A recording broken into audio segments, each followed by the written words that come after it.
Today's episode is sponsored by Cool Properties. If you're headed to Las Vegas for a family or corporate outing and want a different experience, if you want to avoid the crowds, traffic, and chaos, you know what I'm talking about. Check out Cool Properties in Mesquite, Nevada, about an hour and a half outside Las Vegas. They offer a variety of property rentals, just minutes away from 2 world-class golf courses and luxury resorts. Full access to pools, hot tubs, gyms, and they are all located at the clubhouse. Bring the family, or not. Rest easy with Cool Properties. Click the link below for more details. Hey, as a business owner, I love to support small businesses like Ranky Brothers. Ranky Brothers is not just a costume shop, a novelty shop, a magic shop, or a prop shop. It's an experience. Man, we are so lucky to have these guys near us. You can get anything for any occasion, big or small, for purchase or for rental. They even host a state-of-the-art haunted house in the fall. Ranky Brothers is located right downtown Littleton. Check out RankyBrothers.com or stop by their store for all your crazy occasions. You will love it. I'm gonna bring mine down just a little bit, maybe, or is it equal? Yeah. So, okay. Now, yeah. Tongue and the lips and the teeth. The tongue, the lips, and the teeth. Acting exercises. Yeah. Well, that was in the movie School of Rock. School of Rock. Jack Black. What's he been up to these days? Oh my gosh, I heard a song by him the other. I heard a song that you had on your Tenacious D. Yeah. Tribute. Oh my gosh. That song is so much better than the greatest song in the world. The tribute is. You know what I'm talking about? Oh. On that same album. So the song is called Tribute, and it's the tribute to the greatest song in the world. But they have another song that's called the greatest song in the world, and it's okay. Okay. But Tribute is better. I always thought, I was like, yeah, Tribute, that gets you going. Yeah. Dude, I was like, is that Jack Black? It is. Awesome. Yeah. Guys like that, they're like legitimate musicians. And Jack Black has got such a great talent for that. What was he in Tropic Thunder? That was hilarious. Oh my gosh. Family, do not get caught. No. Yeah. We got a rogue dog. Yo. Dog on the table. All right, Bentley. And the bent. Bentley dog going down. Welcome to Between the Gloves. I am your host, Ken Solomon, and we are here today with Lance, the Boogeyman. Wright, MMA fighter. Yep. Fighting for Bellator. Yeah. You know, Lance has been, I've known Lance for what, how long? I started here May of last year. Yeah, almost a year now. Almost 1 year. Yeah. Been a great instructor for us for almost a year now, and been a fighter with Bellator for. I had my first fight in June, so just after I started working here. Yeah. So it's been about 9-10 months, right? Yeah, I'm eager to get another one. Man, you just had a fight that was lined up, but you ended up getting injured and. Unfortunately, injuries are a part of the game, and it sucks. I hate pulling out of fights. It's like pulling teeth, but can't go in there compromised. No, and we won't go into that because it was nothing, and now you're better and healed and training again and all that, and it's really exciting as someone to be involved with you, on a day-to-day basis. To watch your progress, to hear how things are going. This last weekend, tell us what you do. Because all of a sudden this Monday, Lance walks in with a big old belt, throws it over our rack. What's that all about? So I competed for Naga, and I won a purple belt match. Boom. Yeah, I saw this match. Well, there was really no competition there. I'm just saying. I'm just being honest. So it was really fun to watch. Lance, he's got kind of a story here. So let's back up just a little bit to you grew up in Indiana. Mm-hmm. From Indiana. Yep. Yep. And what got you interested in fighting? Oh, and Got you started? well, I would say that, growing up, I saw a little bit of, The Ultimate Fighter, and saw Forrest Griffin fight, what's his name, Stephen Bonner. That fight was really big, and I was wrestling in middle school at the time, I think.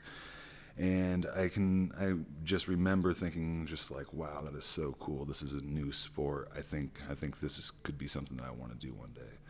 So, that along with having wrestled for, I wrestled for like 7 years from middle school, high school.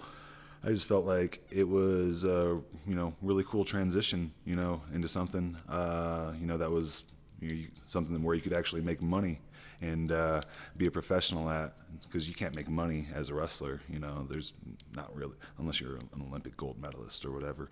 But yeah. Or a professional wrestler. Well, there's that too. Can you smell? I'll shout out Pain Train. I know that guy. He's a professional wrestler. He's very good. You should have him on your podcast actually sometime. Okay. Dave the Pain Train Mazzani. Call out, just so you know. There you go. So you were like, hey, I love this. I want to keep going. I want to see if I can make some money in it, huh? It'd be great to get paid to play play around doing what you do. Yeah, so I started doing jiu-jitsu. First jiu-jitsu class I ever took was in a garage. The guy's name was Cameron Price, and I went there with my buddy Ethan Eastway. And the guy was a purple belt, and man, he wasn't even trying. And I was like I was a high school wrestler. I was just like, this guy shouldn't be able to do this to me. And yeah, he was a very small guy. He was able to, resist, top pressure from me being a wrestler, and to put me in these different holds and everything. And I barely knew what an armbar was at the time. But so yeah, that was my first taste of jiu-jitsu. And then I had a buddy that I wrestled with. He was a part of the Bulldog fight team, and that was out of Osceola, Indiana, which was about 50 minutes or so away. But he was from the same town that I was from. We went to the same school, wrestled together. We started carpooling back and forth to Osceola, Indiana. And yeah, we were fighting on the same cards. Shout out Chase Davis. He was one of the guys that was with me from the start. Really good wrestler, awesome. He had really good takedowns. He was a great MMA fighter. And so we fought there with that team for like a while, and then I finally decided that I needed to find a place where I had some more training partners my size and stuff like that, and decided to make the move to Colorado. And that was in 2018. Started training with the Elevation Fight Team, and yeah, so that's how I got here. Nice. Elevation. Mm-hmm. Tell me about them, man. Bunch of savages. Yeah, that's what I gather. Man, there's some big names that have moved through there and are still there. Yeah. I mean, Neil Magny, he just won over the weekend. He tied the record for GSP's most wins in the welterweight division in the UFC history. And the same night, my buddy Curtis Blades, he had a big win, big knockout in the main event, and hopefully he's going to be knocking on the door for a title shot soon. Sweet. And then we got Justin Gaethje. He's going to be fighting Charles Oliveira for the lightweight title coming up. So that's those guys that's at the very top, but there's a whole mess of people in between. Drew Dober, he's coming off of a really big win. Then we also got guys like who else? Ty Flores, he just fought for the Fury fighting championship, light heavyweight championship. Shout out that guy. The list is endless. Wow, what an amazing place it sounds like. Yeah. These guys are.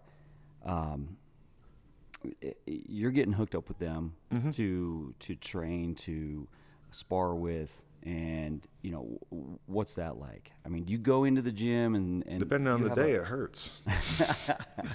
No, I'm going to be real with you. We take care of each other. But, when it comes time to spar, you're like, this is, we got to get the rounds in. We got to prepare ourselves for war.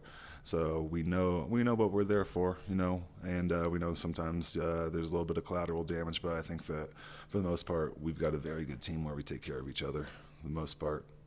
I heard one of your quotes where you said that, as the tide rises, everyone, all boats, how did you say that? Raise in the tide. Oh, yeah, the tide raises all ships, something like that. There you go. Yeah. I don't know if I said that. I was probably quoting something off of Instagram. Who knows? But you know what? I love that mentality, and you've got a great attitude when you're in here instructing. People can tell that you care about them, and one thing I learned about you is that you're a gentle giant. I mean, man. Watching your fights, man, I never want to step in the ring with you. That is there, no doubt. I would never want to be in a ring with you. But in here, you take care of people. You're helping people. People, are learning, from basics on up. Yeah, it's very rewarding to give back, to show some of the stuff that I've learned over the years, and to watch people use it and evolve and even put their own spin on it. I see a lot of people in here that have prior martial arts experience, and I show them one way to do things, and then they're like, oh, okay, and then they do it their own little way, and I like that too. It gives it a different spin on it, so that way, we always evolving in this sport, 100%. Well, you're a team player for sure. And going back to wrestling. So I was a wrestler. My kids were wrestling. I loved wrestling. And watching your fights, I sit there and I'm like, okay, oh yeah, you can tell, you've got a wrestling background. You can, but at the same time, man, you've got a real great style, and attacking in just punches. Straight on, you attack, you come in straight on. Man, I would never want to get face to face with you, because you're like a train. You come in, boom, boom, boom, boom, and throw punches, and then all of a sudden, out of nowhere, your spins. Talk about that, man. I love watching your spins. You about knocked a guy out. What was his name? Oh, you're talking about one of that Muay Thai fight? Yeah. Oh. Okay. So I stopped spinning after that fight because, it's just not that great of a technique. But you about took this guy out. I mean, yeah, but it's done. You should have seen him stumble. If you see his, yeah, go check it out. I don't know. Maybe I could start throwing him again. But the spinning back fist, yeah, for that fight, it worked for me a couple of times. But I also broke my hand in that fight, so I've got some mixed feelings about that. So, was it on that? I think it was on an overhand, but the spinning back fist probably didn't help. Oh. So who knows? Okay. Well, all right. So no more of that. But yeah, that was my first, last, and only Muay Thai fight. Broke my hand. That was a fun fight to watch, though. So obviously you're an amazing fighter. And that's signed. Debatable, but what's that? It's debatable, but continue. No, not debatable in my book. So I'm gonna toot your horn all here all day. So coming up, you're waiting for the call. Training, getting every day you're back training full out. You're back. Yeah, I try to get it twice a day, so nice. At least something. 2 a days. Yeah. You're doing 2 a days. Yeah, that's like pretty normal for people in my situation. Man. Well, you got to take 1 day off, so it's like 6 days a week. So what's that like? How long are you training during the day? So depending on the day, because I've got to teach class and everything. Try to get to my strength conditioning like at least twice a week, and also I've got the team practices that I get to. Got pound for pound striking. I've been going there Mondays and Wednesdays, and then I also have got practice at elevation, high altitude. That's Wednesdays and Thursdays. So And then on normally I'll get something else besides those classes in if I don't double up on classes for that day. Because sometimes I'll go and I'll hit, a jiu-jitsu class in there as well over at Easton Centennial. So just trying to go and, I'm still working on my schedule, trying to figure out what's best for me and trying not to overtrain. Because that's one of the biggest things that I've been, working on is trying to get the most out of my training and be the most effective while I'm training. So that way I'm not overtrained in there and I'm just going through the motions, because I feel like my time and energy could be spent better, more efficiently. And I feel like that's like the constant, evolution of the martial arts, just trying to go and how can I go and have the perfect schedule to create the perfect me in the cage. And I'm still working on it. Nice. Well, you also have bigger dreams than this. We were talking about this the other day. So along with your schedule, which, everybody can relate with, I'm sure. Everybody can relate with trying to balance life, work, working out, and relationships and that type of thing. So, but in the future, you were telling me yesterday that that, hey, you can't do this forever. And no, you can't. I mean, that's not to say that my time isn't. No. Soon. We're not even to that point yet. I get that, but you have bigger dreams, and we've been talking about maybe, I don't know. So you're gonna go in, start developing some type of promotion. Right. I think that. Is that one of your dreams? I mean, if you look at guys like Khabib Nurmagomedov, he's just started Eagle Fighting Championship, and that organization is on the rise right now. And I'm not saying that my organization has to be that huge or anything, but I think that having dreams and admirations of doing something along those lines would be very cool. So own and operate your own league, and what's stopping you? Nothing. Right. The sky's the limit. But, like I said, that's something for down the road. As of right now, I've got, I've got one specific goal in mind, and that is to hurt the next person that steps in the cage with me. Right. Love that. I love how when we're having conversations, how, you seem overall very focused. I mean, I got to hand that to you.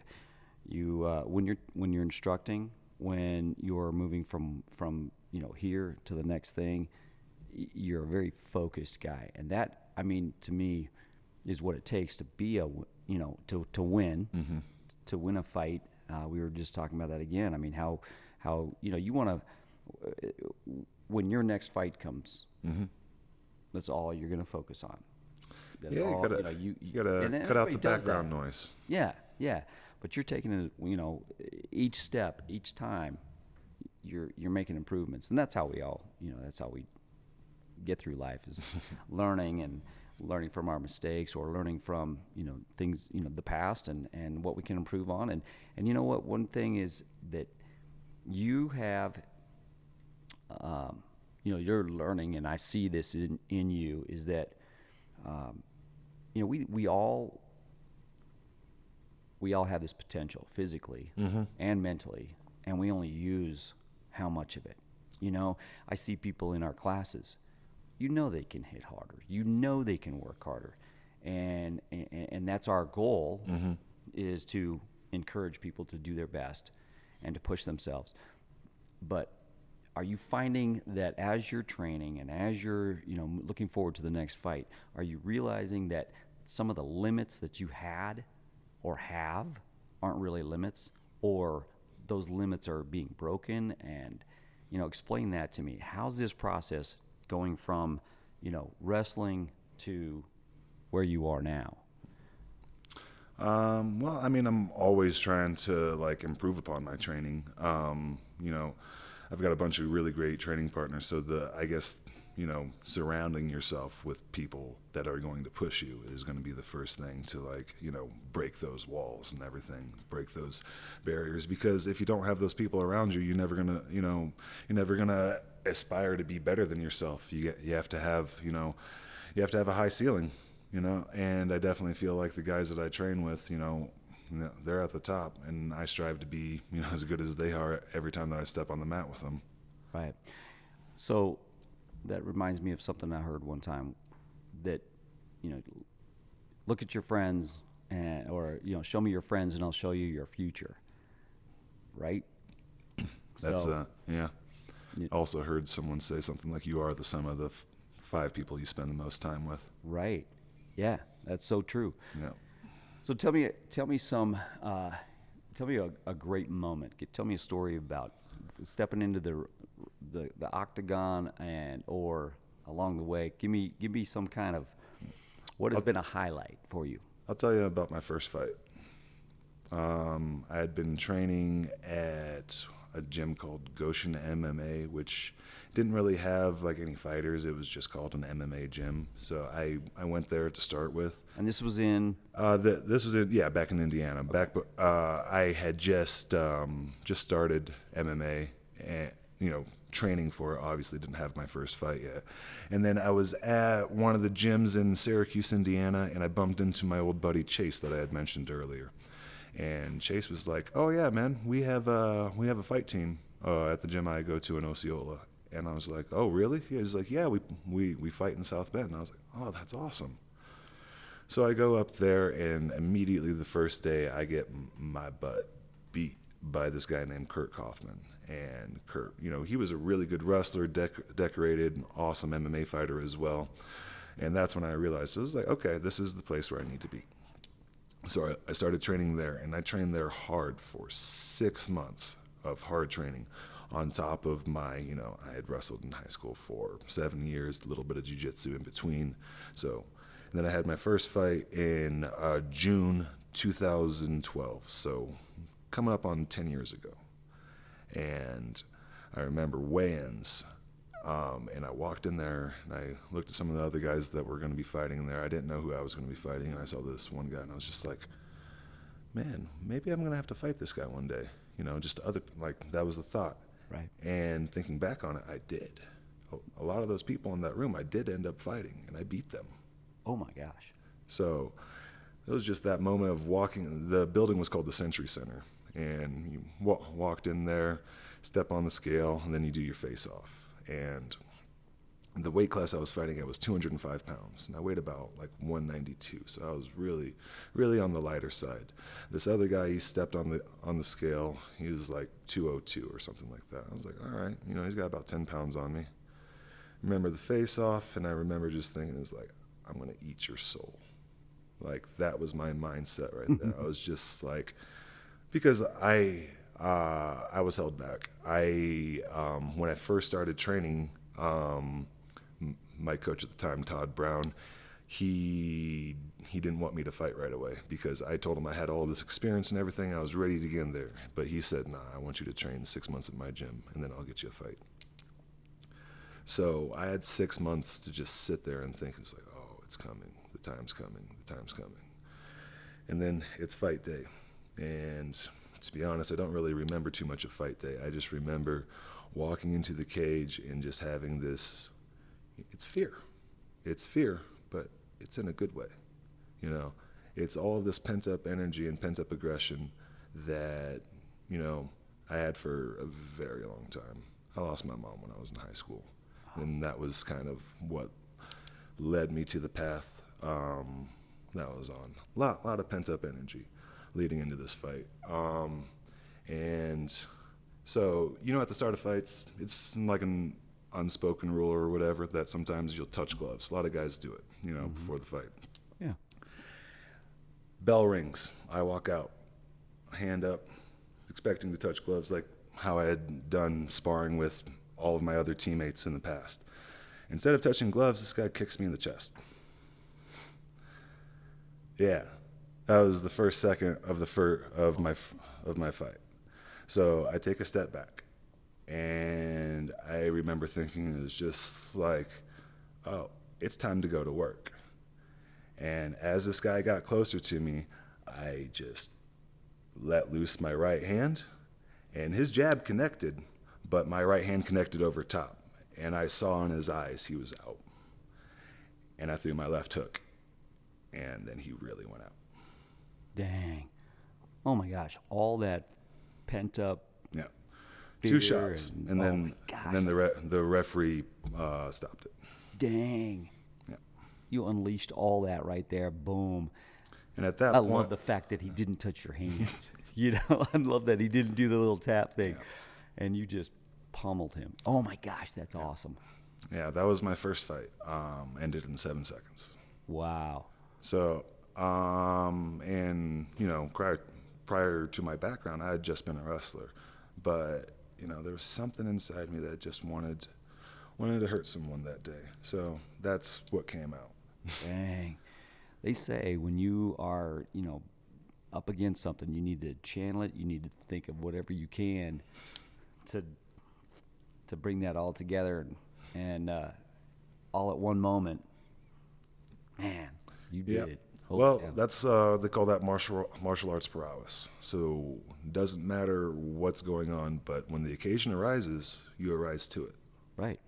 Whatever that happens to be, whether it's punching somebody, whether it's going for a submission or a type of scramble situation, to know and be aware of where you are, where your opponent is, and what you need to do to finish the fight or to escape. So, and I feel like some people have that, and some people don't. Some people have the fighter gene, where they fight instead of fight. When it comes time. Right. And I'm I don't fortunate know. enough I can to have see it that in gene. your eyes. No, it's a great, it's a great thing to be on the outside of the ring. I've been outside. It's a great thing to be, in a corner and all that stuff. But it's, to be part of that. But I don't know if I could. I don't know if I could really fight. So. And I wouldn't recommend MMA for someone of your age, but you could definitely do jiu-jitsu. Talking about. Oh, come on. I'm gonna start right now. Yeah, I am not a fighter. No. You should do some jiu-jitsu, though. Wrestling translates right into it. You'd be like, wow, I remember half of this stuff. Yeah. And then the first time that you go out there for a Naga competition and you're like, all right, I'm going up against a guy that's same age, same experience level. He's just as afraid as mine. I referee these matches all the time. Guys that look just like you. They come out there, they grab a hold of the other guy's lapel, and then they strangle them. I could get into that. I would love to show you how. Okay. I would love to have a day in here with TFK where I just show people how to strangle each other. I mean, that would be fun. I would just call it a strangle class. I don't know. Clientele might like that. Yeah, maybe not. Well, there's a few. Yeah, I'm sure there's a few. If you would like to learn how to strangle someone at TFK, get my number. Yes. Ask at the front desk for Lance. Yes. By the way, Lance does personal training. So, hey, hit us up. Hit him up. Come on into the gym. Give us a call. Something. We'll hook you up. Lance is a great instructor. He knows what he's doing, and at the same time takes care of people. And this is Bentley. Bentley dog, say hi. Bentley is always in the gym. Everybody loves Bentley. Wow. Sound effects. Bentley. Oh yeah. So gotta tell you, I gotta ask. We talked about this earlier, and you were like, "Hey, remind me." So, Mouth mullet? We were talking about the mouth mullet. So, is that what you have? Is that what your beard is considered? That's from the movie The Adam Project. Okay. And, so he had a full-on mustache and. No, so you said mouth mullet, and that got me to thinking about mullets in general. And I was thinking, mullets are for people that, they don't got a whole lot of time, so they just go and shave the sides, and then let it grow out. I can respect that, because you ain't got time to go to the barber and sit there for an hour. You got stuff to do, Right. But then I was thinking, there's some bad dudes out there that have mullets, and one of them is a guy that learned a lot of cool darce stuff from him. If you don't know what a darce is, it's a specific submission in jiu-jitsu. How I won my Naga fight over the weekend. But yeah, so I did this seminar with Miguel Torres, and he showed us all this cool kind of chokes and everything like that. And after it was over with, he asked, hey, if you guys want to go get some tacos? So we got some tacos with Miguel, and I was just like in awe because, you know, Miguel, former WEC champ and everything like that. And I was like, hey, Miguel, you know, if you were a guy like me, and I had been fighting for a little while, you know, I had a few amateur fights. And I was just like, so if you were, you know, in my position, you could go anywhere in the world, anywhere in the United States, say, and train. Where would you go?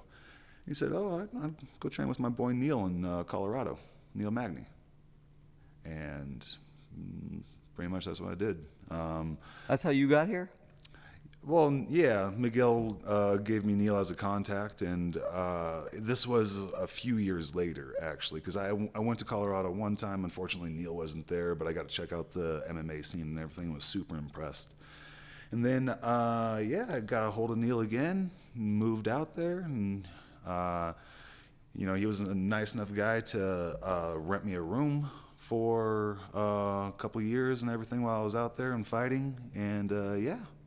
So Neil was my contact when I first got out here. Great guy, and yeah, now he's doing really big things over there. You know, Neil needs a title shot. That's what Neil needs. He's too nice of a guy to ask for it himself, but he deserves it. He's been fighting for the UFC for a long, long time. Wow. Well, we'll definitely give him a shout out. So appreciate you bringing him up. Sounds like a great guy. Yeah, and then you know, he gave me a room. I trained with him. You know, for quite a bit. I still see him at the gyms, get some rounds with him every now and then. But yeah, that was my in with Elevation, and now, you know, all these guys are like family to me. That's amazing. Well, sounds like a great team. Yeah. Yeah. Bunch of savages, civilized savages. Yes. Usually those guys are just the best people. You know, oh yeah, super nice. Yeah. You know, Neil will give you his shirt off his back. You know, he's that type of person. Yeah, that's great. I forgot to ask you about the Boogeyman. Okay, that's a great nickname. That was given to me by my first mixed martial arts trainer, Todd Brown. And I think part of the reason was because I was like 3-0 or 4-0 as an amateur at the time. And he couldn't get any of the local guys to fight me at that point in time. Because remember how I told you, I walked into weigh-ins that day and I was just like, I wonder if I'm going to fight these guys one day. And I ended up fighting a couple of them, you know, and I won. I didn't lose my first amateur fight until it was like 5-0 until I lost my first one. Wow, so he gave it to you and it just stuck. Well, he also said it was because I was spooky. He didn't say anything about because of how pale I was, which I thought was, you know, okay, all right. Pale guy, boogeyman, whatever. Well, how can people get a hold of you? How can people follow you? Give me Instagram. Boogeyman.MMA on Instagram and on Twitter. And then if you want to get my Facebook page like too, I'll post on there every once in a while. Definitely follow this guy. Got big things coming. Honestly, I, you know, very, very lucky to have found you, ran into you somehow, and happy you gave me a place where I can teach some of these awesome techniques of destruction. You know, I get to hand feed these people techniques of destruction from my own hands. Yes, we got to put that one up on the chalkboard there. Quote of the day right there. I hand feed you myself techniques of utter destruction, Miguel Torres. I love it. All right.